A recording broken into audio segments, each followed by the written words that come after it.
Welcome to Drinkin Georgia, I'm just Bros, looking in the middle. presented by GhostBed.com. I'm not even going to do the theme song. We don't need it today. Welcome to Drinkin Bros Fake News, where this week, Dan, we've actually got some real news. Therefore, we brought in some real journalists, some real respected voices other than the two of us dummies. We've got Mr. Matt Bilinski on the show today, worldwide respected lawyer. Would you say that? The parts of the world that matter. Okay. Yeah. You're not a DUI attorney Cover in like the entire Topeka. thing. No workers' comp, upstairs, mini mall type of lawyer. No, not my gig. Okay, perfect. And we've also got on one of the biggest podcast hosts in the land, Jordan Harbinger, on today. Thank you, Jordan. Where are you? It's very purple there. Are you in Minnesota? It is very purple. Yeah, no, I'm in San Jose, California, and this is a very fancy piece of paper behind me that you see here. That's nice. That's real nice. What determines the fanciness of paper? The thickness? Papyrus. Yeah, the thickness, probably like the way it looks with expensive lights aimed at it. We didn't have the budget for a full bar and like a wooden American flag, so we went straight paper. We didn't have the budget either. One of our listeners actually made this from the Stars and Stripes company. Yeah, you can buy those. You can buy those. That's We cool. didn't buy it, so we were grateful enough to have a listener who's got some creative woodworking skills. Look, before we went on air, we were chatting about how to start this show off. Obviously, the one thing that is on everybody's mind is who will be our next president, which I never thought I'd be saying 3 days after an election. It happened just 20 years ago. Come on. Yeah, I was going to say, you don't remember that? I do remember that, but look, 20 years, if you watch this show and what Dan and I do every day, it's a miracle we're still alive. It's hard to imagine 2000 again. Like, I don't even remember yesterday. It was a blur of interviews. We were on Alex Jones last night. We did another interview and then 3 other shows. And I'm lucky I'm alive today, let alone 20 years ago. So to the extent that you do remember 2000, did it feel a little more normal? Like, even though that the results were up in the air, this was kind of an outlier situation. Felt a little more normal. There's something weird is in the air about this one. Yeah, I'm only 32 years old, so I was 12 at the time, and totally kidding. Couple years older, couple summers older than that. Yeah, but that wheelchair is actually for you. Yeah. Because you're going to need it any minute now. Jordan and I have very boyish features. We could be groomed. We would have been great. We would have been great at Kevin Spacey's house on a Tuesday afternoon. The way I look at it is this. With 2000, I didn't really have a stake in it as far as the candidates go. I didn't really like Bush, and I didn't really like Gore. Therefore, whatever happened in that one. I think out of the 4 of us here, I'm the only one who is a Trumper. Well, I think what Matt was saying is that it feel like in 2000, it didn't seem like anybody was trying to do anything weird. It just seemed like Florida was incompetent, but that was no surprise. I mean, gators and meth, right? Yeah. And then it turned into bath salts, right? I think their PTSD from fucking up the 2000 election turned to bath salts. That's my theory. Well, I will say this about Florida. They were one of the first ones in. So clearly they corrected their mistakes. Yeah, they did really well this year. They did great. Yeah.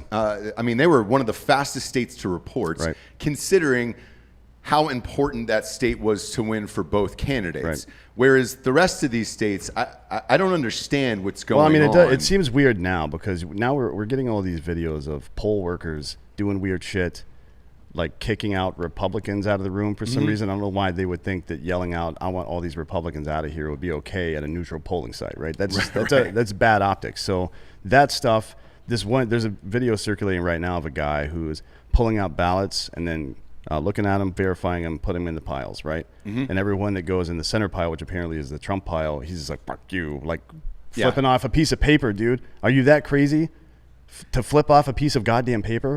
But that's where we are. Yeah, so I think to Matt's point, that's what he's saying. It seemed weird this time. It also feels like it's a matter of the trust in the underlying trust in the system, right? In 2000, everyone, the vast majority of people still trusted in the system on a day-to-day basis.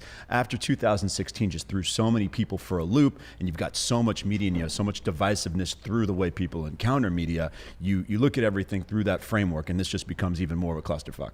Yeah, and I think 2000, social media wasn't around back then. So now, No. every single asshole has a voice out there, and they want it known how they feel about this election, and it's a lot of spiking of the football prematurely when, truthfully, I have no idea how this is going to shake out. Jordan, how do you see this shaking out in the next few days, if it's the next few days? Yeah, I mean, first of all, they have to audit and do the recounts, right? They have to count and then recount. And the fact is, like, Nevada's, 76 or something % in already? I don't know what's going on over there. I don't know if they're walking them in to the polling station. Not sure how that works. They got the Vegas Pony flu. Express, maybe? Yeah. What's that? They got the Vegas flu. They got the Vegas flu, They got fucked up last night at the casino. They've now. got a lot of money on Green Bay tonight in the Thursday night game, and they're like, we'll get to the ballots tomorrow. Let's see if Green Bay covers 7. Nobody's waiting for these, are they? Yeah. So they're going to have to count and then recount. And then, of course, there's going to be some states have mandatory recounts. Other ones you have to sort of pay for it. The party that requested has to pay for it. Those are going to have to take place. They're probably going to want to audit those, and they're going to have neutral third-party auditing companies or individuals, whatever organizations going through those. I don't exactly know how all of those work, but they have to do that in the swing states. It's not going to matter for California or New York. It's going to matter for Michigan, Wisconsin, maybe Georgia. I mean, Georgia's off by what was it, like 30,000 votes right now? We're live, right? So it's not outdated info. It's literally like under 30,000 votes in Georgia. So that could flip either way, especially since they usually count urban areas last, and urban areas are usually more blue because there's just more density of ballots in these different stations. Well, so it's a cluster. Yeah, it seems and like we're going to see a zillion legal challenges too, right? True, They're going to file literally like 1,500 lawsuits. Yeah, I would imagine. I mean, Arizona's within 70,000 votes too, and they're only 88% reporting. But it seems like a lot of theirs are from Maricopa County, which is primarily red. Now that's a big deal, obviously, but we have no idea how that's going to go. To the ones that have been turned in recently over the last day or so have been about 60% Trump, but that doesn't mean the rest are going to be like that. So we'll see about that. Right. In addition to that, Georgia being 30,000 off. These are, I think, most of these battleground states usually have some kind of automatic triggered recall. So we'll see, right? I mean, who knows? Lawyers from both sides will get on board, and they'll send in people to try to find errors with it. It's just like a jury selection process, which you would be familiar with. You try to find some way to get that person's deal out of the way. This isn't about the will of the people anymore. It's about legal maneuvering. It's what happened in 2000. All the Republicans did was use the Supreme Court as a stop button, right? It was the stop button on the conveyor. It's Lucille Ball. She's trying to put these cakes into boxes, and it's not working. She's trying to eat them, and blah, blah, blah, and stuff's just falling off. Then you hit the stop button, right? That is what the Supreme Court was. They maneuvered in the courts until they had a temporary favorable decision, and then said, all right, let's have the Supreme Court say to cut this off. That's what happened. It wasn't about counting ballots or any of that bullshit. Right. Let's be real about that. This is all political at this point, and it's all lawyering. It's just legal bullshit. None of this is going to be about reflecting the will of the people. I agree. So since we have a lawyer on the show, if this does go to the Supreme Court or to lawsuits, what is the next process, and how long will this take? See, that's the problem. It's state by state, right? So that it becomes even in right. Okay, 2000. We only had to deal with one state. How eerie is it that there's this many swing states that have two factors. One, are so close that they could trigger a recount, and two, seem to have some sort of impropriety or questions about the process. So you add in, I mean, once again, this is so complicated. Even as a lawyer, I got to start walking through it a little bit. But you're starting to layer on the laws from and the processes from multiple states. Not even just two. It could be 4 or 5. That's why I'm telling everyone, I was like, anyone who thinks we're getting an answer anytime soon, you're out of your mind. This thing is going to bear in mind. It's not just about states either. Looking back at law school and remembering what I can from law school 15 years ago, right? This is jurisdiction by jurisdiction. So it's not going to be like, all right, Georgia, let's recount the votes. It's going to be like, well, wait a minute. This county in Georgia, oh, well, okay, that polling station, was there an irregularity there? Well, that's in a different jurisdiction. Okay, is this a federal thing, or is there a state lawsuit? Or it's probably both, right? So they're going to have multiple lawsuits about the same thing in state and federal jurisdiction, or in state and federal courts. And then they're going to have to move to consolidate those and then reconcile decisions that don't make sense. So you might have 2 jurisdictions in one state that have 2 different decisions about very similar things, and then you have to go which votes get counted and which don't. And I'm over here with you, man. I think it should reflect the will of the people. If people voted and they are real votes, they should be, in my opinion, they should be counted, and you can work the legal crap out later on. Don't be trying to get rid of ballots because some technicality here and there and try and maneuver around it with this hanging Chad crap like we had in Florida. Right. Just count all of the freaking votes that people wanted to put out there. Let the voices be heard. And then if something really is improper, you can disqualify stuff later as needed. Don't try and shut us up as people. That's why we have elections. That's why democracy is important. Don't sit there and try and screw that process up so you can gerrymander some more jurisdictions or some more districts in whatever state you're in. That's just that stuff that triggers me, as you can see. Mm-hmm. Yeah, same. But it's going to happen. Yeah, it is. And the longer and longer Right. we wait, and I apologize for interrupting you, the longer and longer we wait for this process. And again, I said this earlier this morning, American Idol is able to count 150 million votes during a commercial break. I don't understand why Arizona and Nevada can't count votes now. The longer this goes on, the longer it lends itself to conspiracy theories. Right. We've already seen videos on Louder with Crowder. Right. And I mean, some of them are pre-built. So we know intellectually that votes come in a certain way, right? Mm-hmm. So urban or rural areas get counted faster because they're smaller population-wise and they have a disproportionate amount of poll workers. So it gets done really quickly and they report really quickly, typically, right? Then there's those are typically conservative votes. There's big waves, like he said, of urban votes, which typically go Democrat, to the tune of about 60%, 62%, give or take, depending on the state. And then there's a third wave, which doesn't really come into play unless the vote is within about 100,000 of these absentee and provisional ballots, right? And when you add on the layer of impropriety that we've seen, at least the optics are there for that, right? Which is going to make people want this stuff. If you're a smart person that's trying to propagandize from the right, you can say, here's what's going to happen. The the right's going to be way up, and then the Democrats are going to try to steal it by coming back at the end. Well, technically, that pattern on the map will look like that, yes. But there is a very specific reason for it, and it's been the same for fucking ever. So this idea that all of a sudden now where Democrats make comebacks, even in conservative states late in the voting process, it's just not true. It's not true that it's different. All those votes came in at the same time. They just got counted in a different order. That's it.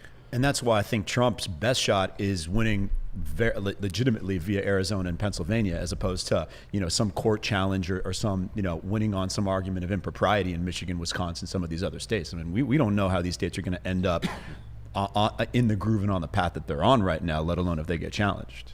Yeah, well, I mean, there's definitely going to be a recount in Wisconsin. Yeah. Yes, probably in Michigan as well. Yeah. And it looks like maybe in Georgia. I mean, if it's within 30,000 now, we'll see what else comes in. Georgia, Arizona's maybe within Nevada. 70,000. Yeah, Nevada is within a pretty slim margin as well. So we'll see. I mean, it's important to be able to let this process go on and people maintain some level of dignity and not act like a bunch of cunts. To be real. But let's say, how about this? In relating it back to 2000, there did come a point at which Al Gore could have continued to challenge it through the legal process. He voluntarily said, something, I think the famous line was, even if I win, I lose. Not that was necessarily true. Who knows? There's an argument that he could have kept challenging it and it would have been the right thing to do, but he bowed out. Do you see any potential situation where either of these sides right now in this environment are staring at a situation like that and say, something, all right, I give up? Not a chance. No, there's no way that's going to happen, and it can't really. And the reason why is because it will bring our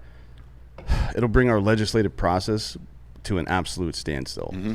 If this continues through January, then nothing gets done between now and January, and people desperately need bailout money. Like individuals need $1,200 right now. I don't, you don't. Right. But a lot of fucking people do. Yes. And they're not getting it because these assholes have been bickering back and forth, trying to attach riders to bills, trying to argue over, pennies. They're tripping over dollars to pick up pennies. You know what I mean? It's ridiculous. And it's been going on for a while. You think that's going to get better while the White House is in contention. That's not true. People are going to suffer more because of these assholes. Yeah, and Jordan, what do you think the tension of the world waiting for this decision is going to have on Americans as we wait here? I mean, there's a lot of people who are nervous. The streets are weird. Like, it's kind of we're in Austin, Texas. It's kind of a ghost town here. Nobody's really talking to each other. There's a bunch of TVs on. There's an eerie feeling in the streets here of everybody waiting for this decision that we're probably not going to get for months. Yeah, it's the same here, and even in California. Of course, I live in an area that's largely blue. I live in Silicon Valley, so there's a lot of. And right above us is an all red area of California. People usually think California is a bunch of Democrats. It's not. There's a lot of old cowboys out here, and then they're still here and they're still voting red.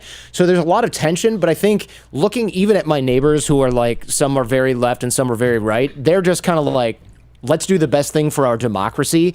It's partisan, but it's less of that sort of dirty, do whatever needs to be done because Donald Trump's terrible, or do whatever needs to be done because Joe Biden is gross, whatever the arguments are on both sides. And I think more and more normal, sort of rational, sane Americans are like, let's do something so that we can move forward. Because right now, like you said, people need $1,200, and no one in Senate or Congress is thinking about that money right now at all. No. There's a handful of people who give a crap about that. Everyone else is obsessing about where they're going to challenge the electoral votes. And this whole thing has put our democracy on hold. And it is kind of a crisis, right? It's like, it runs the danger of people doing something that is penny wise and pound foolish, where they screw with the democracy that we have, and they change a rule, or they make it so that we can discredit certain amounts of ballots. And then we go, fine, we won this election. Well, what happens in 4 more years? Do we then have people pulling rule changes retrospectively all the time to discredit votes that they don't want, that don't go their way? Right. That is so freaking dangerous, man. You can say fuck here, by the way. Yeah, you can say fuck. Yeah, okay. By the I way. wasn't sure about that. Sometimes I do TV and they don't like it when I do With that. this amount of booze on the table, I think you can say whatever you want. Yeah, you can That talk about makes Anne sense. Frank for an hour if you want to. Yeah, Well, it's so fucking dangerous to do that, Yeah, it because is. you end up with people that go, well, if they can do it this time, then Yeah. we can do it next time. It's And then escalation. where's the line? There's no line anymore ever. Yeah, it's escalation. Someone tweeted out something really interesting, and I think it was kind of aimed at, this was a very centrist person, was aimed at a lot of the liberals who saw some of what they believed was Trumpian overreach, and then they were threatening to pack the court and said, well, okay, well, if you're going to keep on escalating and keep on escalating, at what point does anyone stop escalating? You just keep on escalating until the system breaks. You get to a point where you've escalated so far that you can't allow your side to lose anymore by any means. And that's where fascism or communism comes from, right? You can't, these extreme versions of the right or left become, they're a symptom of overreach. And it happens. It's mission creep, essentially, if you think about it from a military standpoint. You get involved at an advisory level, and all of a sudden, with 10,000 people over here, we really get this done. And all of a sudden, we're in fucking Vietnam. You know what I mean?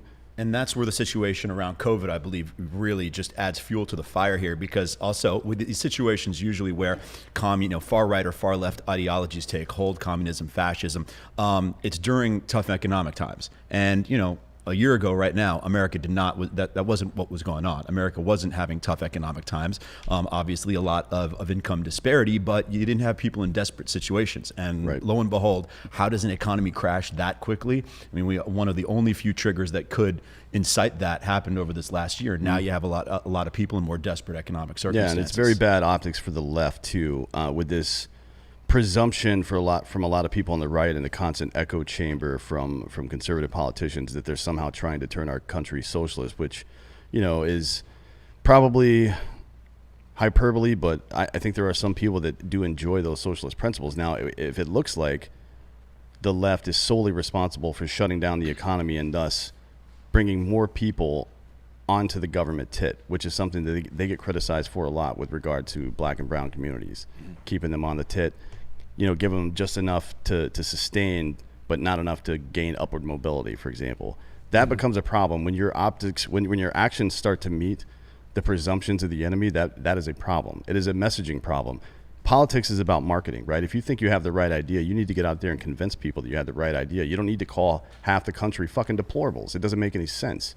You know what I mean? So when I get why Trump is stupid. He says stupid shit all the time. That comment he made about there's good people on both sides, he could have really made a detailed statement right there, but he decided not to for whatever reason. Maybe he didn't think he needed to. Maybe it's just ignorance or whatever. I watched that in real time. I think he was. I think his statements were mischaracterized. I think his for sure they were. I could not Absolutely. imagine. I remember watching this. I swear to God, it was like watching in real time as he gives this press conference. Right. And the second it ends, Wolf Blitzer sends this missive out into the universe that he said this, and it just took on a life of its own. I'm sitting there thinking, wait, Did you listen to the next 2.5 didn't. minutes of that Yeah. statement? Right? Sure, and but his Trump's bigger problem is all the opportunities he's gotten after that to really clear the air. I know that he's too prideful and he thinks, well, I didn't say it in the first place. Screw these people. I don't have to kowtow to. But you know something, man? Maybe just bite the bullet and clear and make things crystal clear. And he hasn't done that. So I think some of it's deliberate, right? I think some of it is not necessarily just by Trump, but by politicians in general. You know that you're supposed to speak at like a third grade level. And I'm not exaggerating this. One of the problems that Hillary Clinton had, there's a lot. Yeah. We won't go down that road. But one of the main problems she had was she's speaking at, and I can't remember exactly what it was, like a 5th or 6th grade level, which sounds low. But when you're talking to people and they're half paying attention because they're washing dishes and the TV's on in the background, you literally want to be speaking at a 3rd grade level in terms of vocabulary and what you're talking about. So you don't have time for nuance. You don't even want nuance. You want it to be very black and white. And you know, we talk about psychology a lot and bias a lot on the Jordan Harbinger show, but like you filter things through the filter that you currently have. So if you expect some racist shit to come out of someone's mouth, then when they say, hey, there's fine people on both sides, you hear something that enables racism. And if you don't expect that to happen because you don't believe that to be the case, you hear somebody going, all right, well, he said something that probably should have been clearer, but really wasn't. You hear what you want to hear and you see what you want to see. We see this with cops taking longer to see that white people are armed versus people of color that are armed when both are armed. These are psychology studies that show that what you expect to see doesn't mean you're racist. It's bias that exists in human perception that you cannot get rid of. It is an evolved trait, and it happens with tribalism. It happens when you're listening, and it happens when you're seeing. We're hunters. It's not racism. We're it's hunters. Different. We're hunters. We're trained. We are pattern-seeking hunters as human beings, and we are trained to look for danger, right? And if enough stimulus tells you that something is dangerous, you will innately believe that, regardless of whether or not it's true. Like your dog, for example, gets scared at something. Or if you're walking your dog and it tries to lash out at another person coming near you, it thinks it's trying to protect you. It's not trying to be a dick, right? But your brain works like that at the lower level. You have to be able to outthink your own fucking brain. And there's something called a 10% rule. You got to be 10% smarter than the fucking tool you're trying to use. Mm-hmm. With your brain, it's your whole fucking brain. You have to be smarter than this shit. You have to be smarter than like, hey, I want to eat fucking 2 pounds of candy right now, but I know I'm going to get sick and fat. So I probably shouldn't do that, right? But we do it all the time. All of us do. I did it earlier with Franklin's barbecue here. Drink all goddamn day and do stupid shit all day, and I wake up feeling like shit. And I'm like, oh, well, that was my fault. Yep. But there's consequences to some of that. For me, it's just like I got to hydrate now and eat some food, and I'll be fine. If we start fucking with the nature of our republic, that's a fucking problem. Like he's talking about. And the Republicans historically they've been very guilty of gerrymandering, of setting up congressional districts to favor them and all this shit. They've been doing it for years now. And Democrats are starting to do it now too. The one thing I will say on behalf of Republicans is they have resisted the urge during the Do Nothing Congress or Do Nothing Senate in Bush's last 4 years, and then throughout Obama's term to exercise the nuclear option in the Senate. They've done a good job of not doing that because that would be a major escalation. Right. And it looks like if Trump somehow pulls this out, I would expect the Democrats to do it almost immediately. As soon as if they have control of the Senate, I don't think they will, but if they do, they will do that immediately, and American politics will change then. Yes. Like the Senate it'll stop becoming an advisor to the president and an overseer of Congress, and it will become an activist organization at that point. That's a real fucking problem for us. I'm going to take it. I'm not optimistic about much right now, but the optimistic view that I have there is I do think generally, and like right now, I'm trying to see, okay, beyond who ends up being president and how that situation plays out, what can we learn from what happened the last few days that has longer term consequences? And I think the Democrats have seen that some of their assumptions just got blown up, regardless of whether or not Biden pulls this out. They know, listen, they're not going to say it publicly, and their friends in the media are not going to say it publicly, but they know they lost a lot of the minority vote. They know that Trump got the most votes from minority groups from any Republican in 60 years. But he's racist and they all hate him, right? Oh, it's ridiculous. It's probably not. There's no way for them to square that circle of the actual vote totals in there. And then Charles Blow, we got more evidence of a white patriarchy. It's like, okay, we just know that you guys are grifters. You know what keywords, you know what you're looking to get shared amongst who and what generates your clicks. That's it. You're not interested in the truth. But we've got that, and we've got, okay, wait a second. Increasing voter turnout doesn't necessarily mean good things for us. And oh, by the way, having way more money than everybody than the Republicans also doesn't necessarily mean positive results for us. Right. So I think generally the Democrats got a bit more of a scare put. Once again, even if Biden pulls it out, they got a bit of a scare put into them about some of their assumptions, and that's probably going to rein them in on some of the excesses. This is the same conversation we were having after 2016 when Hillary Clinton got lit up. Like we need a left that is matriarchal, that is looking out for people's welfare, for health care, shit like that. Not that are sucking the dicks of big pharmaceutical and the fucking insurance companies. She was the wrong person then, and Biden's the wrong person now. Maybe there isn't a right person, I don't know. But there is a price to pay for this shit, and we thought there was at least, but there wasn't really. What was the price that the Democrats paid for this? They're in a close election right now.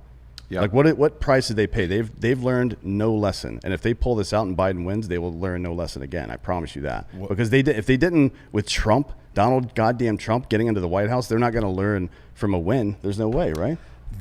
You're asking a lot of people who have suspended their disbelief about almost everything over the last couple of years. I think they were expecting such a blowout that I think this is going to, and anything happens once, you can chalk it up to a fluke. Right. Twice, and particularly in the way this went down, and they thought after the pandemic, the economy tanks, 250,000 people supposedly dead. Come on, they didn't. They're like, wait a second, we still have to deal with this guy. Right. We lost a bunch of seats in the House that we thought we were going to win. These House representatives, they've got to get elected every 2 years. Well, they know that they're not safe. Yeah, they're never safe. So that kind of leads into our second story, which is I want to ask you guys I'm going to go a quick round table real quick before we get into the next one here. I just want an honest opinion, gun to head. Who do you think wins, and how long will it take? We'll start with you, Jordan.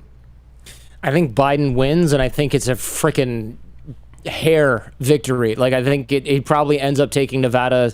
The recounts end up coming in his favor, but it is super narrow, and we don't find out for weeks, if not months. Probably months. I'm going to go with months because I think they're going to challenge everything until the very last drop of this is squeezed out of it. Dan? So the problem is right now is North Carolina. All these other things can get done pretty quickly. North Carolina has a law that doesn't allow them to count absentee or provisional ballots until the 12th. Like, they can't even start counting them until the 12th. Of November? Correct. Great. Yep. So that state is on hold, and Trump needs it to win. So even if he wins these other states, he wins Nevada, he wins Arizona, he still is probably going to need, unless somehow Pennsylvania gets its shit sorted, but their attorney general is going to fucking do whatever he can to prolong this process. Correct. We've already been... He's already said it this morning. He's pretty much said that out loud. He also said this morning that his prediction was that Biden was going to win. Now, why would that be the case? I don't know. And why would you say that? Especially what during the hell is he thinking? That's kind of like James Comey putting a Biden shirt on and tweeting out a picture of himself drinking coffee the morning of the goddamn election. Like, how that is one of the most inappropriate things I've ever seen from an appointed officials in the Department of Justice. That's really bad to do that. Like, there's nothing wrong ethically, or I'm sorry, legally, there's nothing wrong with what he did. But that's fucked. Yeah. And he knows it is. He's obviously a smart guy. He knows that's fucked up what he did. So who do you got and when? So I think that Trump's going to win, actually. I think he's going to flip Arizona. But I don't think we're going to know until probably sometime right before Thanksgiving. Okay. Matt? My prediction is the inauguration will not occur on the date planned. So you think it's going to go that long? That's how fucked I think this is. What happens in because I don't think we've ever. Well, this is a constitutional amendment, my man. So the 20th Amendment of the Constitution sets the inauguration date. So you're talking about the government violating the Constitution at that point. And I don't know what the consequences for that are necessarily. And you may be able to. It's interesting because to change an amendment to the Constitution or make a new amendment, right, to supersede it, then there's certain steps that have to be taken, including getting a supermajority in the houses of Congress. You know what I mean? Mm-hmm. Like, what are the chances these people are going to cooperate with each other? None. Like, absolutely none. So what is it draws back for me, this is a thing that hits home for me. And again, you guys know me, I'm not really a conservative person, but this brings back into play why the Second Amendment is so important in this country. Because the First Amendment is just words on a piece of fucking paper. And the 20th, if any of them are, if any of the 27 are just words on a paper, then all of them are, right? These words on paper, there's no enforcement mechanism. from the paper itself. It's an idea, and we support that, so we hire people to enforce it. That's how it works, right?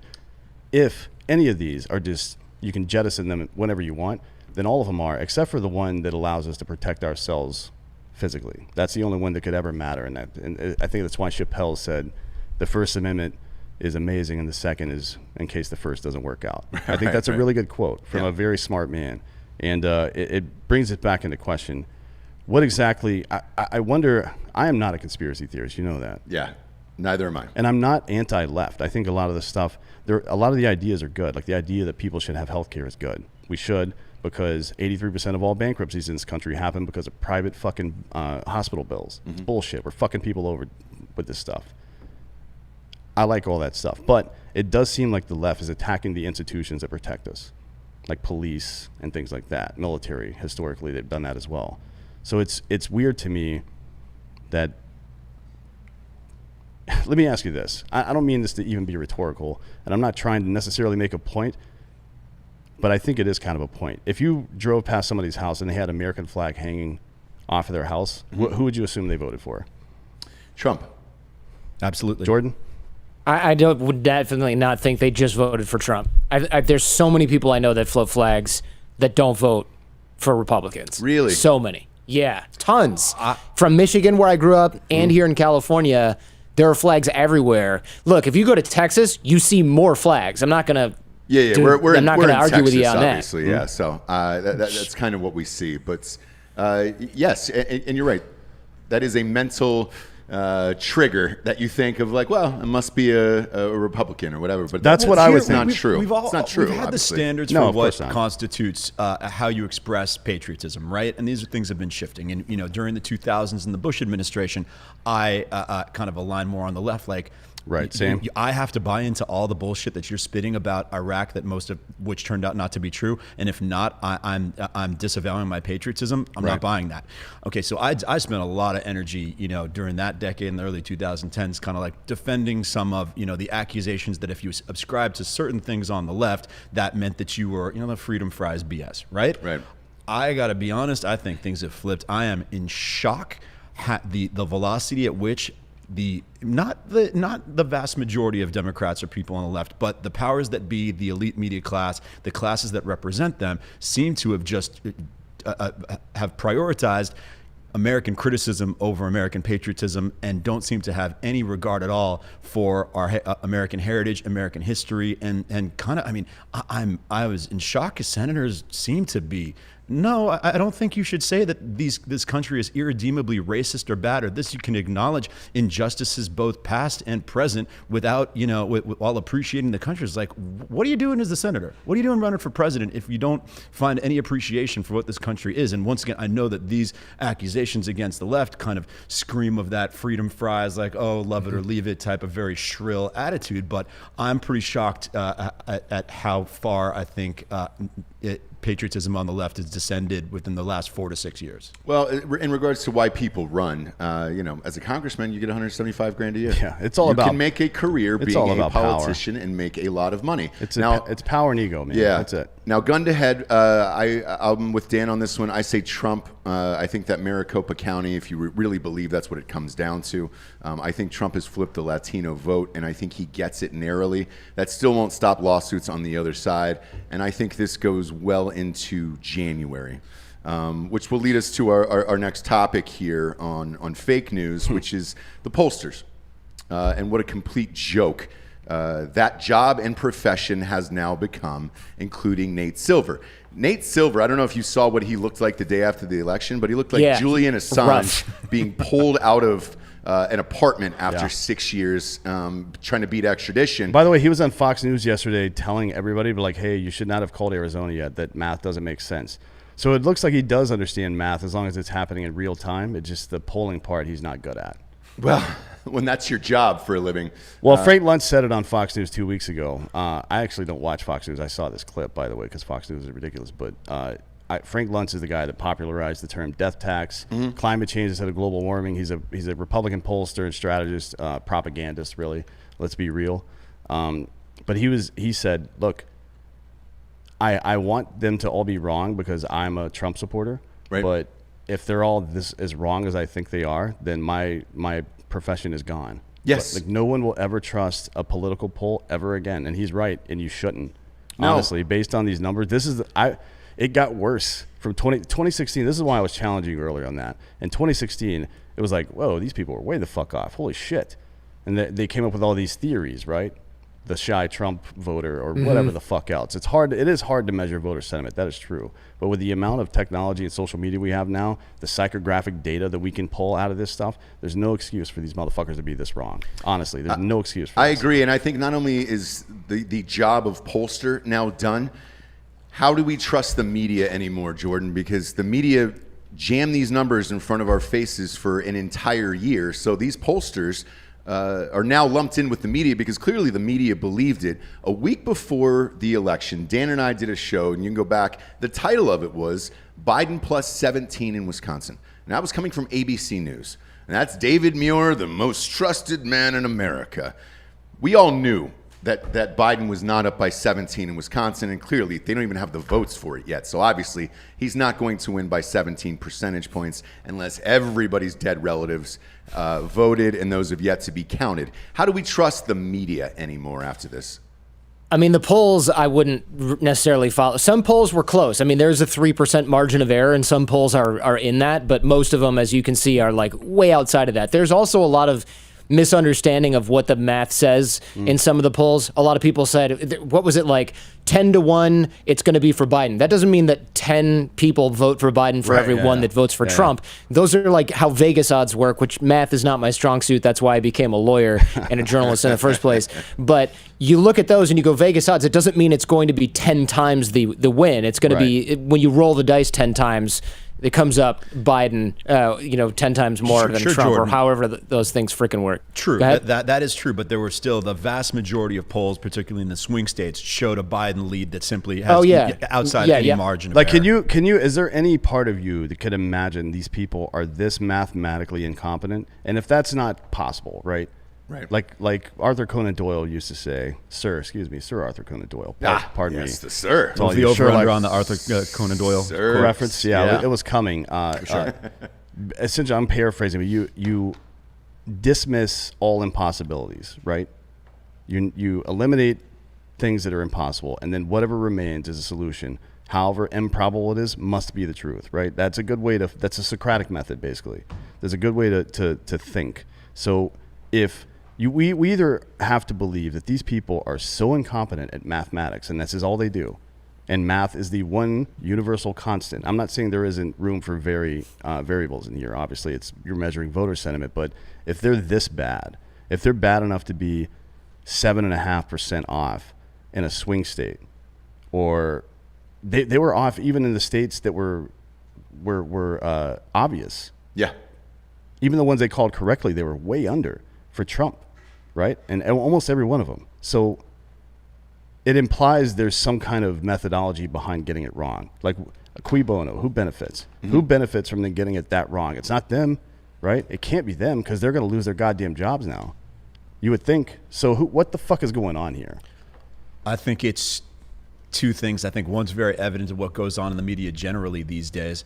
And I'm telling you, it's social pressure. These people all know each other. Okay. Yeah. Do you know what, journalism in 2020 in the digital age, you go and hang your work out on a freaking bulletin board in front of everyone every day. All the people in your industry, all who these days, all hang out in the same social circles in Brooklyn and in Silver Lake or the east side of Los Angeles. Yeah. They all know each other. Okay. You don't want to deviate from the group because you're going to get criticized and you're going to get ostracized. And that's driving people.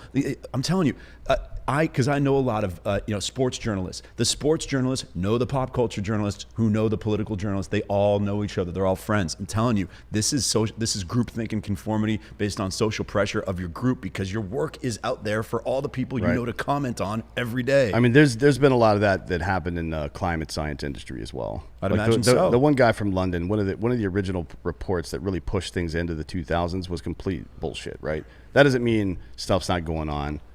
Whatever, we can keep talking about that, but that guy doing that was bad, right? And you have to assume that there was some pressure to do it, right? Sure. It has to be pressure because what the other explanation is what Trump broke the pollsters. He breaks the math. Well, there's another explanation. It's not impossible. The other explanation, which is Trump's premise, is that they're doing it on purpose to try to keep him out of the White House, to try to use it as a form of voter suppression because people don't want to be on the side of the loser. And that is a psychological effect. There has actually been talk over the last 25 years or so about holding ballot reporting on the East Coast until the West Coast polls are closed. It's never happened, but that discussion's been had because both sides of the aisle have complained about that affecting, late voting in the West Coast states. So there's definitely an effect that both sides acknowledge there.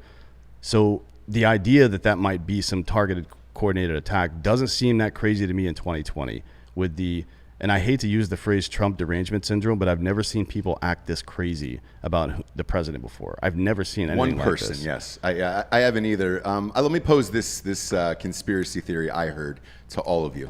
One of I'm not going to say who, but somebody said the reason why you saw the polling numbers the way you saw the polling numbers is simply because they figured Biden was going to either lose or be very, very close. That way, with all the polling numbers drilled into everybody's heads, of course, when you went to count the mail-in ballots later, all of these votes would be for Biden, and that would match up more in line with what the pollsters said. Do you buy into that at all? It seems more likely to be the other way around. It seems more likely that the pollsters will end up getting closer as mail-in ballots are counted, which has always happened in every election. Like the people I see that are friends of mine that are super hardcore pro-Trump online or just friends of mine, they'll say like, I can't believe they found all these ballots. And it's like, whoa. Every election has worked like this since before you and I were born, also for the last 100 years or whatever, ever since they've been doing this.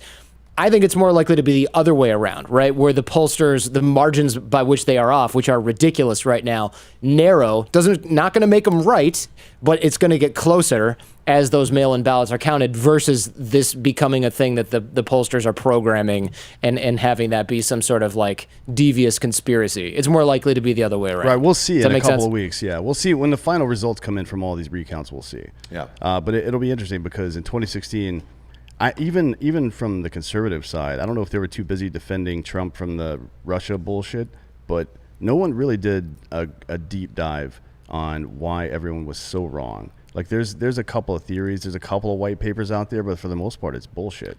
Well, I kind of think that they kind of came up with the most obvious answer, which might be the right one, but then they replicated the problem. Well, right? that's Occam's razor, right?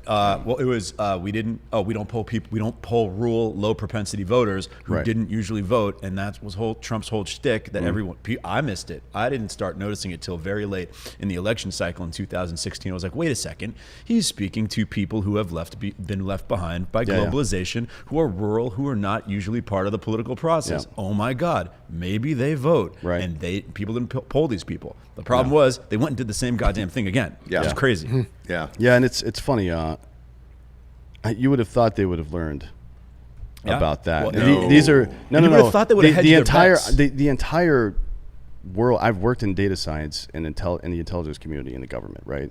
The entire thing is to learn a lesson from each thing you do. Even if you fail at something, you learn the lesson and you apply it again to the next thing you do. You make hypotheses and you test them against the data. The ones that turn out to be true, you try to scale them, and then you use them after that. They didn't do any of these things, and it doesn't make sense to me. It's like I don't know a metaphor for it right now, but it's somebody you would expect to be really good at something, and they seem so bad at it. It's almost like if somebody was trying to throw a sports game or something. Or like Keanu Reeves in a drama. You know, like that is something where you're like, man, he's just not going to be good at that. The mailbox thing? Yeah. What was that called? Who knows? Where he's putting, did you see that? The Lake House? Yeah, the Lake House. Did you see that Family Guy spoof where he put his dick in the mailbox? Yeah. I would have done that immediately. As soon as I figured out you could time travel like that, I would put my dick in there. Of course. And just see what happens. Right? It was the deleted scene from Back to the Future. Yeah, exactly. Real quick, we got some sponsors who put this shit wagon on the air. First and foremost, ghostbed.com/Drinkin Bros, 30% off if you're a member of the military or first responder, a teacher, or work in the government. As always, at ghostbed.com/Drinkin Bros. They got a 36-month pay-as-you-go program, no interest there. which is applicable with all of these deals, including the one for us dummy civilians. You get 25% off mattresses, and you get 2 free pillows there. And the pillows are just as great as the goddamn mattress. I can promise you that. Go to ghostbed.com/Drinkin Bros today and sleep in comfort, because you could be in a bed for months and months and months waiting for an outcome to this election. Next up, Senate and Congress. Who won, who lost? Well, we got a QAnon lady in. That's a new one. Did not think that would happen. Jordan, you were shaking your head. AOC held on to her seat, and they added a new squad member, which is a fun. Well, now they've got 5, so they can play full court basketball. Yeah, which is nice. Yeah, which is nice. Mitch McConnell, Cocaine Mitch. He held on easily despite Dems spending millions. Speaking of spending millions, Bloomberg spent like fucking $500 million and lost everywhere. Yeah, it didn't get anything. Like, come on, dude. It's not just about money. You know that. One day there's going to be a book about the economic redistributive impact of Michael Bloomberg's money into the hands of consultants and social media people in 2020. It's incredible. Yeah, those are the real winners in this election. I swear to God. No, trust me, I know a couple. The winners in every election are K Street lobbyists. Every election. Yeah. But how about this? I remember there's some social media consultants and agencies in Los Angeles who were like, oh my God, their eyes got nice and big, and they got some nice retainers. They got some nice budgets last spring. Oh, I'm sure. I'm sure. One of the cool stories, though, was 25-year-olds, that kid out of Cawthorn who got elected in North Carolina. I can't remember his first name. Madison Cawthorn, 25 years old, got elected to Congress. Yeah, it's interesting to see how he'll develop. I mean, you want to get, I think 20... And in your 20s is a good time to get involved in politics and then get out by your 30s or 40s, right? Mm-hmm. Because that's when the things are most relevant to you. So when you're in your 20s, you're worried about paying off student loans and buying your first house, developing your career, getting promotions. In your 30s, you're worried about moving from your starter home into your better home, and then planting some roots and trying to become a manager or whatever you're doing, or whatever, or escalate it somehow. And then in your 40s, obviously, you're trying to prepare for retirement and make sure you're making the right amount of money, stash money away, and blah, blah, blah, put your kids through college. So we need people in those groups. I don't really need to hear from any more 50, 60, 70-year-olds ever again for the rest of my goddamn life. In politics? Correct. Yeah. Like, I say this a lot, but if there's an age requirement to hold political office, there should be a fucking age limit. We don't need any more of these old assholes trying to fucking tell us what to do with folksy colloquialisms. I don't need to hear about malarkey, Joe. Yeah. Jesus Christ. I don't need to hear that shit. If you were alive when the Wright brothers first flew that plane, you should not be in Congress. Last but not least here, Republican David Andall, R.I.P., who died from COVID in October, won his election in the North Dakota state legislature on Tuesday. That's where we are as Americans, and if you think we're getting better, we're not sure getting how better. Big that are you guys distinguished gentlemen, guys? Eddie Murphy, distinguished gentleman. Traded off the guy's name who is dead. That's nice to see that. That's pretty much where we're at here.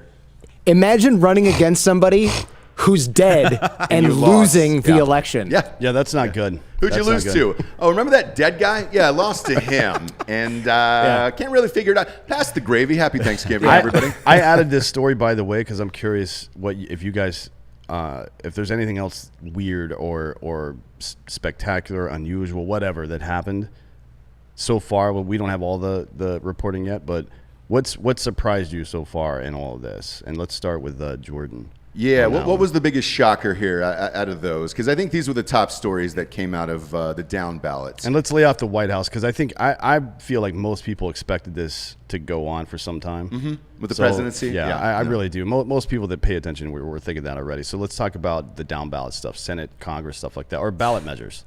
The QAnon making it in is shocking, because I thought people would go, that's so stupid. Even some of the dumbest people I know look at that stuff and go, yeah, no, I'm not going to dive into it. That's just ridiculous. So to have somebody that got enough votes to get elected to, was it the House? That is mind-blowing in so many ways. I just can't wrap my head around that. One of the 438 members of Congress is a QAnon supporter, right? Which is, it is what it is. It does demonstrate how little people trust the media.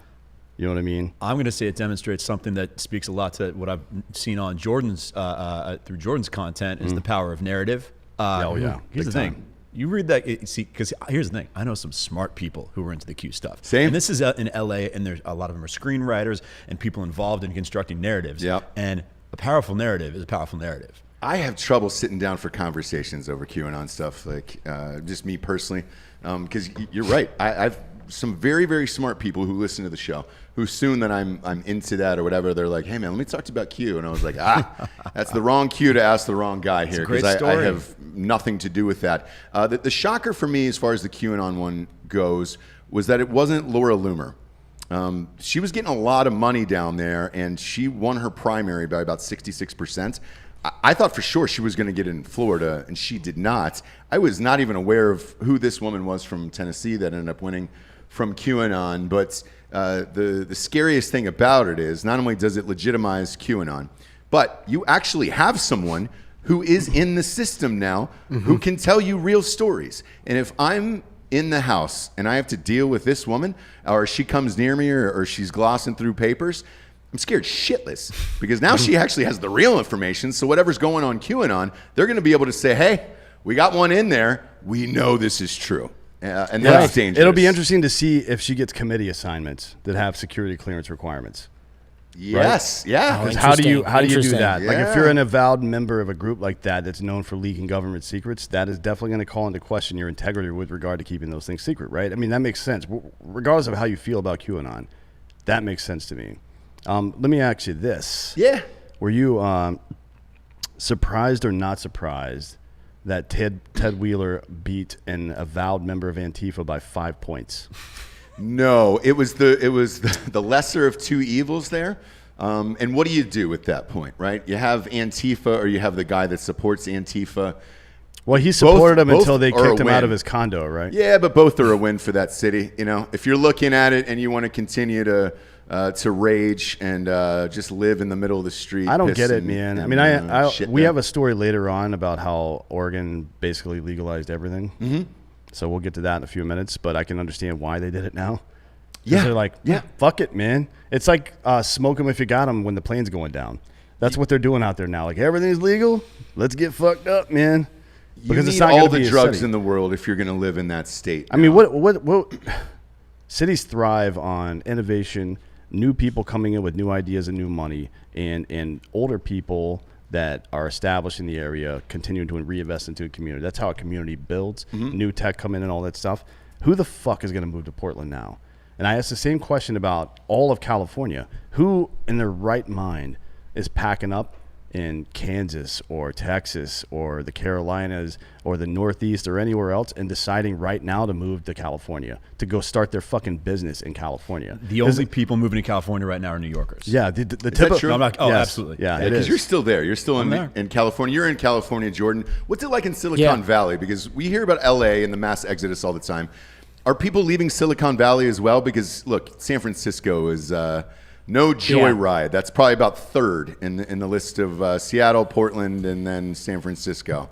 I live in San Jose, so I'm south of San Francisco, and I lived in San Francisco, and I remember telling my wife, look, it's $550 for a parking spot. I'm not even exaggerating. That was what it cost in my building, where I was paying like $5,000 a month in rent or whatever it was, close to that. So why would I live there? And then I walk outside, I kick the needles away from my door, and I'm not exaggerating. There's a dude taking a shit in the alley behind me that I had to wake up at night. I got one of those lawman flashlights that's like super bright. I'd lean out my window when I'd hear these assholes fighting, and I'd be like, get the fuck out of the alley.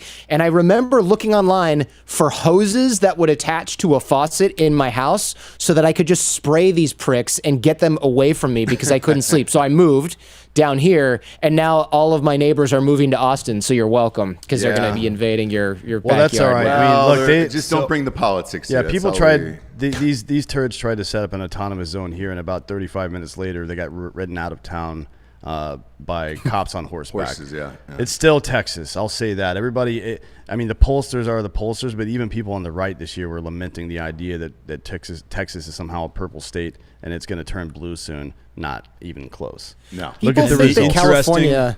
The interesting dynamic there, is the vote of recent Mexican immigrants along the southern border not going in the direction everyone thought they were going to go in. No. And were you about to say that California will flip red one day? Am I reading your mind or no, Jordan? I was kind of going towards something like that. Not necessarily that California will flip red, but like people around here in Silicon Valley, people go, oh, they're all Democrats. They're all wealthy young people that are left.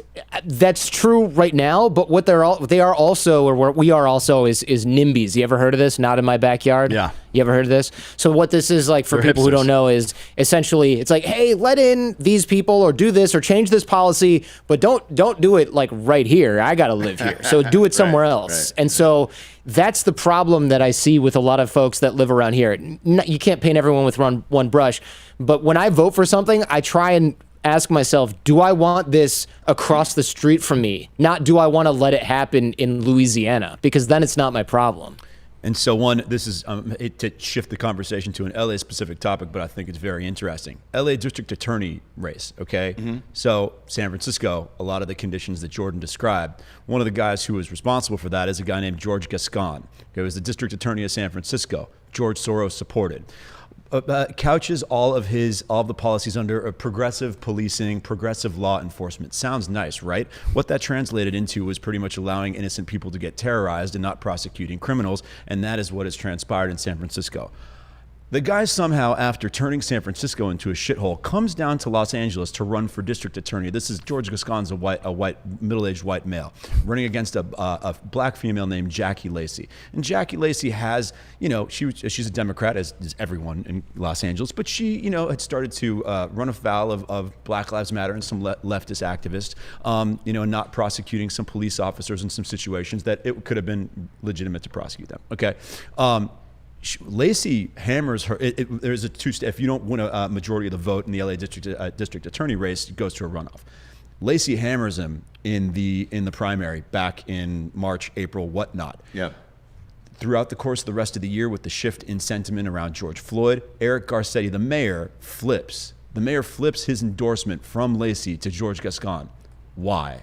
Okay, George Gascon, it looks like, is going to inch out Jackie Lacey for district attorney in Los Angeles, and he's going to, after what he did to San Francisco, to go ahead and get and pretty much be a carpetbagger to come in and do the same thing to LA. It's probably regardless of how the presidency turns out, that's the thing that's going to most disappointing to me. I mean, it's just crazy. Well, look, Dan and I said it a million times when we were shooting our LA shows there in July, that LA itself, and I used to live there for 18 years. There was a point that it was beautiful. It is now overrun with homelessness. Clearly, everybody is moving out of the states, Austin, Nashville, Nevada, you name it. I think this will accelerate it. It's not going to be pretty. No, it is not going to be pretty, and I'll be real curious to see what happens there. Production-wise, look, it's a production town. It's an entertainment town. A lot of that has already shifted to Georgia anyways. This is just pushing everybody else of like, hey, if you were on the edge, I think you've jumped now and you're like, I'm ready to move out of the States. I'm ready to start a plan, but I think more so just like how strange it is that this prosecutor who clearly has the mayor of San Francisco hates him, right? And is a liberal mayor. And then all of a sudden, you've got Soros funding him with I don't like a lot of the Soros quote unquote conspiracy theories, but there's just a simple fact that his money shows up in a lot of interesting places. Mm-hmm. All this Soros money behind George Gascon, and then midstream, the fucking mayor flips his endorsement from the incumbent that he's worked with for years to this guy. Something smells. It's about optics, can be bought off, though. Who knows? I think I don't trust any politician. No. If any of my close friends became politicians, I would immediately start to distrust them. I'm not even joking about that, because it is a world that you live in where certain types of things are required. It's like being an undercover operative for the military or for the government or for a police organization for doing counter drug stuff. You have to change the way you think and act to be part of that process. And I think it corrupts almost instantly. I know a shit ton of people. I've worked in politics, and I know a shit ton of people who have gone from being some regular dick to getting a platform to becoming Congress, Senate, whatever the fuck, even local stuff. And immediately the way they think changes. Like they think they become a trustee of the people's will and not a representative of the people's will. Almost immediately it happens. And it's something that we have to redefine what it means to serve your goddamn country. You know what I mean? We really do, because none of these motherfuckers are doing it. What we're talking about with this political game going on with ballots and counting ballots and deciding, trying to find loopholes to disclude some and include others. is not what this country is about. Yeah. Look, I agree. Politics is a dirty business, but if you're trying to stay clean, go to DukeCannon.com, our next sponsor. They get some holiday soap on sale he's impressed today. by that segue. Nailed you. Jordan, I'm one of the best in the biz on that segue. Some would say I'm like a young Paul Blart. I got to be honest, like 10 minutes ago, I was thinking about Duke Cannon and how I could say something about dirty politics to lead you into that. You're welcome. I'm really proud of you for picking up on that. You're welcome. And I'm proud of all the sense they have there. You can get the Naval Supremacy, the Old Glory. You can get 4 for $30. They're huge bottles of soap, best in the business. This was actually recommended by the audience, and then we ended up hitting them up after a couple months. They agreed. They typically don't do promo codes and things like that. You see them in Target all the time, but they will for this show. They've got some new holiday soap that is out.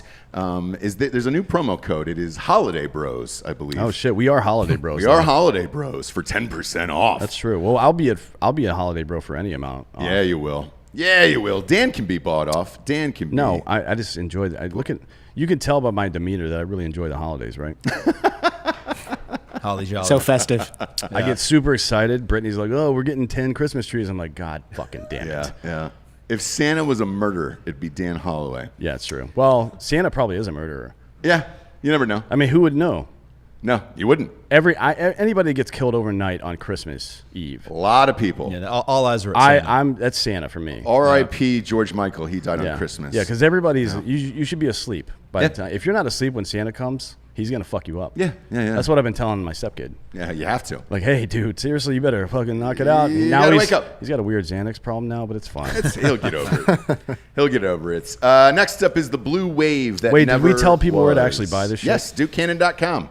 Promo code Drinkin Bros. Actually, I'm sorry. Promo code Holiday Bros. 10% off. Frothy the Beer Man. DukeCannon.com. There's gift sets. Frothy the Beer Man and the Beard That Stole Christmas. They like puns. I love puns. I know you do. Who doesn't like a nice pun? I do. I like them. Don't. Yeah, go to DukeCannon.com, promo code Holiday Bros for 10% off and free shipping there. I do like Duke Cannon. The blue wave that never was is the next one here. We got, with the election still in question, the blue wave, though, we can confirm, did not happen. Right. Like there was a real sense, and even I think I read that from a lot of, from Alex, from you, a lot of people thought that the Senate might flip. Maybe it's still. I don't know what's going to happen here. The Senate will not flip. But even the House, I think maybe the House Republicans actually gained some seats. Right. So it did not go the way everybody thought it was going to go, and it's funny this week. This is the first time I've seen any real rebellion against all of this, like super lean left, put my hand over my eyes and block out all the noise and just push forward Democratic bullshit over the last 4.5 years or so, because two moderate, quote-unquote, House Democrats are now talking to the press. They're talking to the Hill, saying that they're going to fucking push anybody but Nancy Pelosi for leader, for Speaker of the House. Right. They're tired of this bullshit. Who does that become then, Jordan? What do you think? The person that they said was Hakeem Jeffries in New York. Okay. Who's a pretty moderate person. Yeah. But he denies that he wants anything to do with that, but he would, right? You have to. Of course you'd take that job. That's oh, what do you I want to be say. CEO? Yes. No, not me. Not me. exactly. No. Do you want to be rich and famous? Nah. I'd rather Sounds do something terrible. else. Yeah. Who do you think takes over? And does Pelosi release her grip on that office? Because let's face it, she loves it. I mean, that is her life. That has defined her career. And Jesus Christ, man, that was a 60-minute special. She was walking on the beach in a pair of those Skechers shape-ups, which don't work. But she's got the dentures in. She's still dyeing the hair. Yeah, didn't they get at sued 80 because years those old. don't work? They did, and they lost that lawsuit. Same thing with the toe bullshit. shoes, and people are still wearing those goddamn things. What do you think happens there? I think she's going to hold on to it. Look, I'm no expert in this particular nuanced area, but you don't get there in the first place as some sort of reluctant hero thrust into there. You get there because you step on everyone else's dick, sometimes literally, to get to that position, and then you claw in there, you dig in there, and you never let it go. Look at all these people that we've seen in that position in the past. They're 100% of them are kind of on both sides of the aisle are horrible people that you just don't want at Christmas. Well, ever since Like, ever since Tip O'Neill was a good man, and he kept it pretty clean. I mean, he was in the Democratic Senate against Reagan, and I say against because they were not big fans of his going into the second half of that administration. The idea of the trickle-down stuff was very offensive to them, and blah, blah, and they started getting wild. And again, that's why I say in between 92 and 94, Newt Gingrich fucking came out to Stone Cold Steve Austin's music and ripped his shirt off and went full ham. And it's been pain and hate ever since. But, I would agree with you. Since Tip O'Neill, every one of those guys has been an absolute piece of shit. Male or female, Republican or Democrat. They've all been assholes, pretty much. And it's funny, last night, discussing the pending election stuff, McConnell talking about his own success. He's like, well, I don't know if I'm going to be the minority or majority leader in the Senate. Like, why would you be either? Why would you just assume you're either, motherfucker? You should have to work for that job every single day. Cocaine Mitch, dude. You know what I mean? Like, why would you just assume because you're the oldest guy and you look the most like a fucking old turtle that you're just going to get the job? That's not. Neither one of those things are requirements. Yeah. Necessarily, right? Yeah. I mean, being a turtle helps probably because you got that shell, but if you're living in the sewers of New York, it does. yeah, But, he's a Kentucky, so yeah. What do you need a shell for down there? What about you, Matt? You think Pelosi hangs on? I think she's hard to kill. I do She's hard too. to kill. I do too. There's Her and Steven Seagal, right? pretty Yeah, much. Well, yeah, that was just teeing you up for Both the Steven Seagal reference. Big fans of shape-ups, by the way. Oh, yeah. Love a shape-up. Yeah. We actually called Steven Seagal live on an episode with the comedians, the Sklar brothers, one time. Do you know those guys? Oh, yeah. Yeah. So we Yeah, had yeah. them on the show, and they were talking about Steven Seagal, and Ross was like, "Well, I got his number. Let's call him." He's like, "Hello."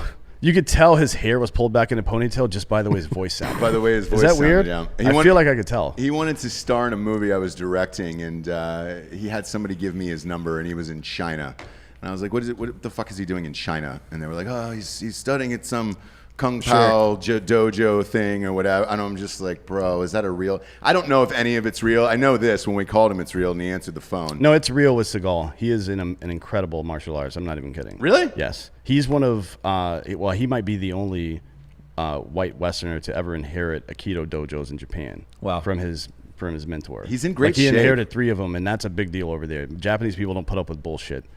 You know what I mean? Yeah. Like you're like not that he's Japanese, but your kid's jiu-jitsu instructor. Yeah, Brazilian. That level of fucking like this is the job. You know Japanese people from Japan. They're very respectful. Business means a lot to them. They go about things a certain way. Do you think a 2,000-year-old fucking martial art that's going to hand somebody a gym? No. Right? Regardless of how famous they were. So he's a legit, which is funny because he's a fucking fat dummy now. Mm-hmm. Yeah. I was about to say, okay, a moment of truth. Seagal versus Van Damme. Who do you got? Seagal. Van Damme is a dancer. Oh, I mean, Van Damme is a you brown got belt. blood sport. He's had better longevity than Seagal. Oh, you're talking about the movies or the goddamn fighting in style? real life? Everything. In a street fight, 360 Van degrees. Damme would fucking shit his pants if he had to fight Steven Seagal. Oh, sure. Yeah. No, Van Seagal's Damme a got bigger knocked dude. out by Even- Chuck Zito at Scores in New York, the strip club. Are you Yeah. serious? Yeah, that's real. That's real. Yeah. Who do you got, Jordan? This is really going to tell us who you are. I mean, Seagal actually knows how to rip someone's throat out. And now, instead of pulling his hair back, he probably just pulls his neck skin back and ties it up. Yeah. And that's not somebody you want to mess with. Van Damme, didn't he get his ass beat in the 90s by did. like his own bodyguard for pulling some shit? Chuck Zito. yeah. It's Scores, okay. the strip Guys, club. blood sport. Come on. You Yeah. got to give him a few Yeah, points there. Not a prayer. doing the splits across 2 chairs and then maintaining eye contact with another man the whole time was pretty impressive. I'm not gonna lie. Speaking of eye contact, Eye contact. FelixGrayGlasses.com is our last sponsor here today. Best in the biz. FelixGrayGlasses.com/Drinkin Bros. The average American spends about 11 hours a day in front of their screens. They've got a blue light protector inside the glass that will help you keep your eyesight 20/20. It's probably a lie, but I think it's true. They didn't say that. I did, by the way. well, the blue light Is that in the copy? No, not at all. Not no. at all. And in fact, I think it specifically says not to make medical claims. It but, does say not to this make is a medical bonus claims, but I'm a read. doctor. Here's the thing. I'm a bonus. doctor. Nah, I'm It's a about to be a doctor. bonus read. This is a bonus read. We've been drinking all day. It's fine. No, I don't know how blue light actually affects your cornea, which would affect your prescription, right? I don't know Yeah. how that works, but it definitely will keep you awake at night. It will. That's the big problem. That's why there's night shift on your iPhone now. And if you're spending 11 hours before COVID in this election, you're Yep. spending about 18 now. Just looking Yeah. at Arizona, where Maricopa County. That's all we're doing. We're trying to protect your eyesight, kids. Yeah. If you need a prescription, throw in an extra $20, and they'll get it done to you. And they get a free 30 90-day money-back guarantee there at felixgrayglasses.com/Drinkin Bros. They always get stolen on this set here. Next up, Google searches provide window into how Americans are dealing with this election. The Google searches for liquor store near me hit an all-time high last night as Americans watched the election results roll in. American searches for fast food and move to Canada also skyrocketed. Google Trends reported that most searches for liquor stores originated in Delaware, which is odd because that's Joe Biden's home state, followed by Maryland, Tennessee, and Georgia. I'm not sure Tennessee's liquor searches are really connected into any current events. They just got internet about 6 days ago in Tennessee, so I just think they're looking for a place to drink. Yeah, probably. Maybe the Volunteers will come back and play some football now. Not a prayer. They have the internet there. Not a prayer. I mean, we all boozed up that night. Yes. For sure. Yes. But I think in a lot of these places, this is my theory on this. I think a lot of these places have bars that are closed. Because I know Nashville specifically is having an issue with that. Because our buddies like Kid Rock and shit have a bunch of their bars closed down. Florida, Georgia Line, all these guys, all their bars are closed. So it's probably that, right? Just people looking for booze. I was in Nashville just before I came here. Right. A lot of that is it was like the movie Footloose. I swear to God, they would let people in the bar. If you got up and danced, no dancing. Everyone was like the freaking John Lithgow character. Really? And, yeah. They shut down the dancing. You can get a table about 5 or 6 people together. If you got up and tried to have fun, you sit. You could go. You had to sit at your seat. Thank you. R.I.P. Chris Penn, by the way. He was great. He was great in that movie. I'll be honest. I'll tell you what my Google search has been over and over again for the last 2 days is Trump winning the election. Like, what is the path? So it wasn't Hunter Biden dong shot? It wasn't. I've already seen the sex tape. When I walked over to your computer and I was going to search for something, I typed in H and it was like different variations of Hunter Biden dong shot. Yeah. Like you were spelling it different ways, trying to see if it was hidden somewhere. I don't know what you were looking for. Jordan, you don't know us that well, but I have pulled up John Mayer's penis on this show so many times that if my computer got confiscated, they would think that I was trying to murder You'd John go to Mayer jail for sure, It's funny. He'll like see male nudity and he can't stop laughing. I don't know what it is. It's the funniest thing in the world to me. We had a Medal of Honor recipient, Dakota Meyer, in the show, and he was sitting right next to me. I kept full screen John Mayer's cock because there's a shot of it pissing. Beautiful penis. Looks like a bear two-hander grabbing a salmon that's swimming upstream. I kept it on there for the entire show, so he had to sit directly next to me. The level of uncomfort in one man's eyes for an hour and a half was the greatest joy for a guy I've ever found in this life. That's murdered quite a few people. Yes. It's the best. What were you Googling the last few days? 24-hour pharmacy, because my kid, he won't take medicine. He's 15 months old, just to put it so this doesn't sound horrible, but he won't take medicine, so we had to go and get those little suppositories that go right up his backside so that he would that his fever would chill a little. I've got kids. I've got young kids as well, 2 and 6. Luckily, they have not had to have a suppository. Not that I'd be shy to do it. I just would prefer not to, obviously. Yeah. Prefer not to. You feel bad inserting something into someone's ass without their especially explicit in today's permission. day and I feel age, bad even with permission, to be honest. Yeah. But I like feeling bad. Yeah, so that's your jam. Yeah. I just want to make sure that the blinds are closed on the window. Well, you don't want the neighbors seeing that, a finger going No. into a small child's asshole these days. Yeah. Could be a problem. I thought you were looking up pharmacy because of drugs.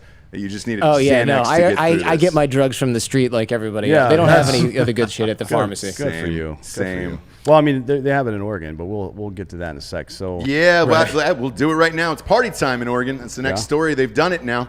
Oregon just decriminalized pretty much every drug known to man. Voters overwhelmingly supported Measure 110, a coup for the New York-based Drug Policy Alliance, the same criminal justice reform group that backed Oregon's successful marijuana legalization effort in 2014. it was 59 to 41. Yes, and This vote. the measure does the following. It reduces misdemeanor drug possession to a non-criminal violation on par with a traffic offense. People with small amounts of drugs, including heroin, cocaine, methamphetamine, ecstasy, LSD, psilocybin, methadone, and oxys will get a ticket and face a $100 fine or have the option of being screened for a substance abuse disorder.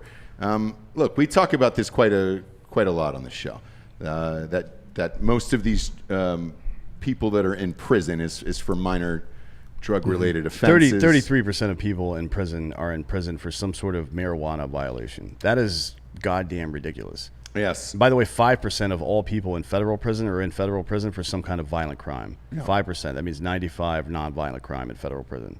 Jordan, where do you land on this? I'm actually fine with this. Oregon does a lot of crazy shit, but I'm actually fine with this. I mean, if we're going to test this, let's test this in a place that it's already burning to the ground anyway. Yeah. Right. Good testing ground for that. Yeah, exactly. I'm with you guys, or with you anyway. I don't know where you guys stand. Look, decriminalized doesn't mean you're going to have dispensaries for methamphetamine popping up throughout Oregon, although who knows. It means that we're going to stop wasting shitloads of money putting people in prison because they got hooked on their painkillers. No shit. And it means we're going to stop wasting money putting college students in prison for 8 years because they were doing mushrooms at a party and got caught with a bag of it in their pocket. That's happened to people that I know, and their lives get fucked, man. You're in prison for 6 years in your 20s for LSD. You're not a drug dealer, right? You're not a violent criminal. You're fucking around, and now your life is so fucked up because of that. I'm totally with decriminalization based on that. Now, of course, drugs do lead to bad things, and I don't think we're arguing that right now. Like, if you are hooked on Oxy and you start smashing in cars or breaking into pharmacies to go get it, you're going to go to prison for that. But you're not going to go to prison for getting caught with pills in your pocket because you were jaywalking. Right. Matt, you're new to the show, obviously. Your thoughts on this? Dan and I have said this for years and years here. So yeah, I think that society, a lot of society has, at least this century, right, has kind of come to a consensus that a lot of our approach towards a lot of narcotics that were kind of a vestige of a more Christian, a more, the more chaste nation, of the early 20th century. And then, you kind of have narcotics expand during the 60s with the counterculture, but they're still like, okay, we know this is not going to be the end of the world, but these are still taboo things. And we've said, something, this just doesn't make sense any longer. These things, we can't have these things be either one, socially taboo, or two, illegal. Okay. And thus far, the experiment around marijuana seems to be working out all right. And I absolutely see all the points that have been made here in the last couple minutes around the overreach of the penal system and the legal system in regards to people using some of these harder drugs. Totally get that. But I think we got to we do have to keep our eye out that there's a reason that vices have been considered vices. And if you open the floodgates, all right, I think we're going to have once the horse is out of the barn, it's tough to put it back in. It's not Correct. like, it's with prohibition, like, okay, we decided to make alcohol illegal, and then, something didn't work out, and a decade later we reversed the law. But what happened when it didn't work out, though? Like, reversed the law. No. What happened? Everybody raged. Yeah. Prohibition. Yeah. No one stopped drinking. No one. And you develop a criminal class. This is why I'm against the hardcore, the Trump wall, the closed border policy stuff. It just doesn't work. Because all you do is create, if there's an impetus to get into this country, they're going to fucking get here. And we have to develop the tools to be able to stop that. The best tool to be able to stop that is to empower people who would fund their operation, right? To not have to fund their operation. For example, people that are trying to get here as dissidents or because they're in some dire situation or whatever it is, people that just want to come here to have a better life maybe. Who knows? This is the best country on earth. Why the fuck would they not? I'm not saying we can take everybody, but there's got to be a more clear pathway to coming here, even if it's temporarily, and going, because a lot of particularly migrant laborers in California and other places come for the harvest months and then leave. Yeah. Right? Yeah. Nothing wrong with that. Why would we have a problem with that? It doesn't make any sense, because they're doing that shit and keeping my fucking fruit and vegetables cheap, but that money to them means a lot more there. That is a win-win for everybody.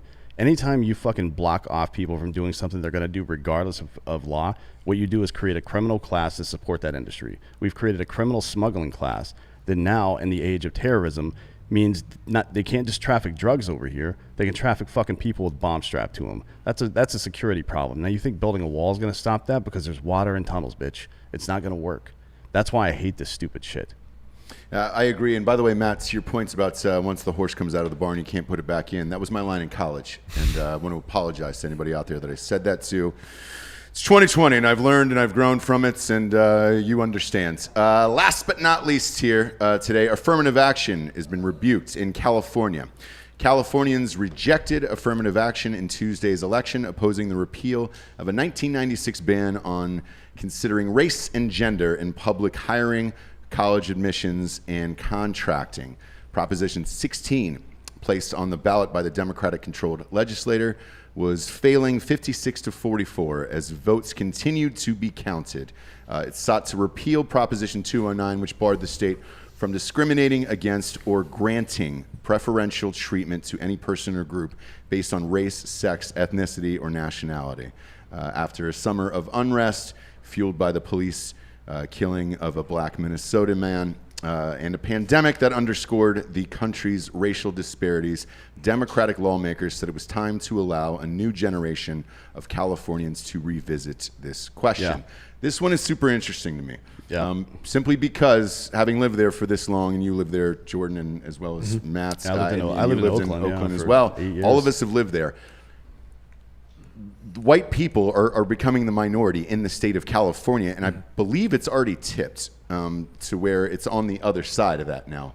So how do you have an affirmative action law now that was originally built to stop white people from hiring other white people when now the state is tipped? Yeah. I What it really is, and it's an example of a couple of things. One, you don't want to make a rule that benefits everybody if you're just trying to benefit yourself. That's a bad look, right? Because if you're trying to benefit yourself and it happens to benefit everybody when they're in power, that's a problem.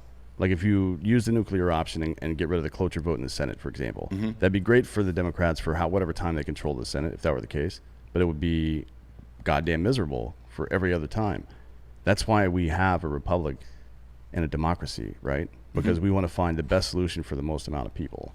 Now, this shit seems like, to me, I was surprised at the result, to be honest, because if it's failing 56-44 right now, but Donald Trump only got 32% of the vote in California or some shit, 32.5%. That means a fuckload of either I don't know what you would call them, disaffected Republicans maybe that are still in California, and folks that definitely, even with them, a lot of people on the Democratic side of the aisle decided to vote against this. That is interesting to me. I would not have expected that. I would have expected these numbers to be flip-flopped, if I'm being honest. I think a lot of people who don't think that affirmative action works that well all the time and don't like discrimination don't really want to create a loophole where more discrimination could take place. When I went to Michigan law, they were doing that Supreme Court case on affirmative action. So I had a front row seat to all of that stuff. And I saw that go on the ballot in California, and I thought, okay, this is... It sounds confusing because you expect us to be super liberal and the state is largely blue. But when you look at it, it's like, well, wait a minute. This was in play for like 25 years or something, right? The previous law. So if we turn it around, what is that going to look like? And there are better ways to make sure that people get a fair shake at things rather than making a law that says, hey, you can't hire somebody because they're black or because they're white. There are far more better ways to handle this. And also, what that only applies to government contracts. Okay, so that's this small number. It wouldn't have gotten the job done in the first place. So it was a half measure to begin with that also... How can that not bite us in the ass later? Right. And I think another factor is when you're talking about solutions to right historical wrongs, when there's a new solution proposed, you can say, okay, well, maybe that's going to work because we never tried that before. Affirmative action was in place for 25, 30 years, right? So you're looking at it, you're saying, like, you know something? Okay, we haven't had it the last 25 years, but we had it during a pretty critical period. We had it for a couple decades. We got whatever progress we were going to get out of that, we got, and really, do we want to take a step back there? Maybe. I mean, look, 14 days to flatten the curve, right? Honestly, time's a flat circle. Like, this is all ridiculous to me. Obviously, I think you're right, Jordan. When you say these things will work themselves out without bullshit like this, I agree with that. I think economic equality is the way to do it, and maybe there's something to be said for.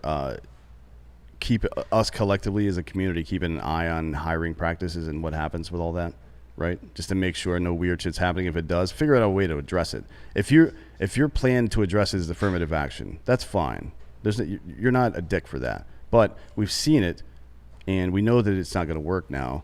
So being against it doesn't mean you're against that movement to bring more economic equality. It just means I think your idea is bad, and here's the proof. Now let's come up with a better solution. We have to We're be able not to have keeping kids from inner city schools from going to charter schools in white areas or something like that. Like, we're not discriminating. This is not a measure that's like creating segregation in some way. It's saying, hey, do we really want to make even one of the hiring criteria for a government contract, whether the person is white or black or has enough white or black people in their like, do we want to get into people's businesses like that, or do we just want to pick the best vendor for the job and then fix this problem elsewhere? Maybe even go to the root of it, go to the earlier source, like go upstream from it. We got to do it upstream. You can't just say like equality of outcome. We've had that argument so many times, right? Yep. And I think in California, I do think even a liberal populace is starting to realize just how far gone the legislature and the California politicians are. I think the implementing, or starting the conversation around reparations in California, I'm not so sure a state that was not a member of the Confederacy is the right place to begin that conversation. And I think a lot of more centrist leaning but still liberal California voters are their ears are starting to perk up about what's going on in California state government. Yeah, and I think you're going to see this overturned in a lot of states as these elections keep going on. Well, I mean, if California is not going to be able to do something like this, nowhere in this country will be able to. Right. Maybe Washington or Oregon, we'll see. Oregon still has a pretty big rural population, and so does Washington. So we'll see about that bullshit. But Oregon, you can now do so many drugs that you don't see color. So that's doesn't really matter anyways. That's true. Doesn't really matter anyways. Now's the point in the show, Jordan, where we have this thing called the Drinkin Bro of the Week here, which is someone who has inspired you or helped you become who you are today. We've a ton of listeners in town. We had a huge live election show with Alex Jones the other night on YouTube. So I'm going to flip it today. I'm going to bring one of our listeners on air who is a gigantic fan of yours just to say hello, if you don't mind. Oh, yeah, cool. Yes. Yeah, come on. You can come on over here. She was an old school homie of your old show as well. Nice. I have been listening to a lot of your show lately, by the way. All right. You're welcome. Okay. Hello. Hey, thanks for being a fan of the show and for listening for so long. I think that's awesome. And thanks for coming out here and sitting on Ross's lap. I mean, this means a lot to him. I'm the modern day Santa is what I am. Well, Santa with restraining orders against him, Yeah. Right. What's one question you would like to ask Jordan? Oh man, I don't know. Who was your favorite guest of his? I honestly just liked the solo shows back in the day when it was just like The Art of Charm. That was awesome. I loved those shows. New show, not so much. Not a fan of the new stuff, Jordan. Yeah, you've really taken a bad turn. Terrible. I do listen to the new stuff, but it was more so like in the very beginning. But yeah, no, I still watch your show. It's still awesome. I appreciate that. Two of my favorites are the guy that wrote Son of Hamas, because I read that book like 4 or 5 years ago. I don't remember when it was. But that is a super interesting story. If you guys out there in the audience haven't read it before, I would look into it. It's a very similar kind of take to Hamid Jassim, who you guys have seen on the show before. The terrorist whisperer. Yeah, like he was a government guy. Like he worked for the Iraqi army, obviously, and so there's a lot of differences. But just having the story from a first-hand perspective from people that went through the last 25 years of warfare on their side is a lot different, right? It's a much different perspective, so it's really good. And you also had Oliver Stone on, and I feel like I'm surprised he's never been murdered by the government. Same, to be honest. But I'm being completely dead serious. I am not even kidding. I'm not either. I figured if he got anything right, because he's said a lot of stuff and he's made a lot of people look bad, and he's provided some pretty compelling evidence to those ends. Shit.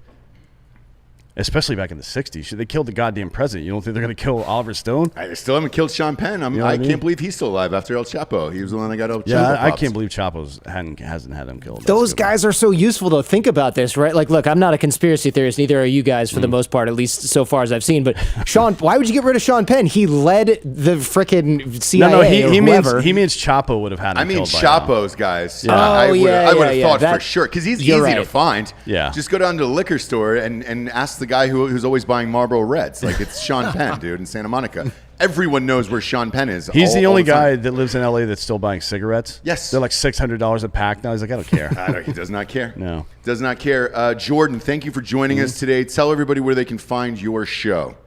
Yeah, the Jordan Harbinger show. I interview fascinating people like the Green Prince and Oliver Stone. Anywhere you find podcasts, the Jordan Harbinger show, or at jordanharbinger.com. And I'm at Jordan Harbinger on Instagram, Twitter. I answer all my messages. So if people have questions or they want to come and sit on your lap, just shoot me a note and I'll make it happen. Great. Yeah, I just listened to your Billy McFarland one, Firefest. And it's bro. I may need to revisit that one. Sometimes just sitting down and talking through the whole thing, you're like, holy shit, dude. You feel like in the first like 20 minutes of it, you're like kind of going down the stairs a little bit too fast and you recognize it. Maybe you've got something heavy on your back or something. And then sometime around 20 minutes, you just start tumbling. Yeah. And then you fall for the next 3 hours. Yeah. You're like, I can't believe all this is happening. Is somebody going to stop this? Well, for us in the podcast business, luckily it is not stopping anytime soon. What's that dude's name? Andy King? Yeah. Hero. Yeah, hero.